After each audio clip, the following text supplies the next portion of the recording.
بسم اللہ الرحمن الرحیم۔ السلام علیکم، میں ہوں آپ کی ہوسٹ مہنور۔ ویڈیو کی طرف چلنے سے پہلے آپ تمام دوستوں سے گزارش ہے ہمارے چینل اردو ڈیجیٹل کو سبسکرائب کر دیں اور بیل آئیکن کو دبا دیں۔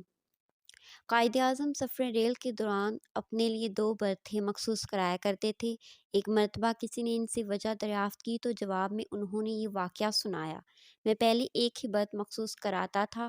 ایک دفعہ کا ذکر ہے، میں لکھنؤ سے بمبئی جا رہا تھا۔ کسی چھوٹے سے اسٹیشن پر ریل رکی تو ایک انگلو انڈین لڑکی میرے ڈبے میں آ کر دوسری برتھ پر بیٹھ گئی۔ چونکہ میں ایک ہی برتھ مخصوص کرائی تھی اس لیے خاموش رہا۔ ریل نے رفتار پکڑی تو اچانک وہ لڑکی بولی: تمہارے پاس جو کچھ ہے فوراً میرے حوالے کر دو، ورنہ میں ابھی زنجیر کھینچ کر لوگوں سے کہوں گی کہ یہ شخص میرے ساتھ زبردستی کرنا چاہتا ہے۔ میں نے کاغذات سے سر ہی نہیں اٹھایا۔ اس نے پھر اپنی بات دہرائی، میں پھر خاموش رہا۔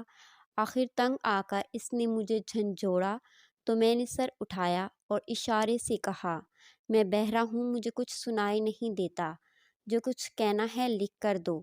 اس نے اپنا مدعا کاغذ پر لکھ کر میرے حوالے کر دیا۔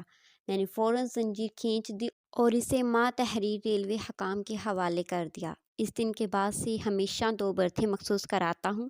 ایک بار قائد اعظم محمد علی جناح اسکول کے طلباء سے خطاب کر رہے تھے۔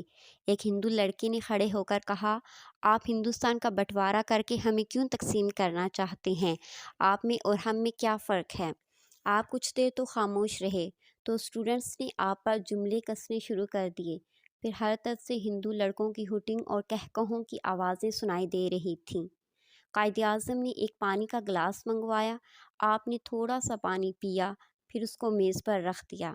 آپ نے ایک ہندو لڑکے کو بلایا اور اسے باقی بچا ہوا پانی پینے کو کہا تو ہندو لڑکے نے وہ پانی پینے سے انکار کر دیا۔ پھر آپ نے ایک مسلمان لڑکے کو بلایا۔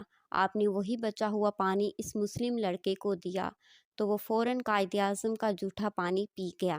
آپ پھر سب طلباء سے مخاطب ہوئے اور فرمایا: یہ فرق ہے آپ میں اور ہم میں۔ ہر طرف سناٹا چھا گیا کیونکہ سب کے سامنے فرق واضح ہو چکا تھا۔ محمد علی جناح نے کبھی کسی کو گالی نہ دی اور نہ کبھی آپ نے بد اخلاقی کی۔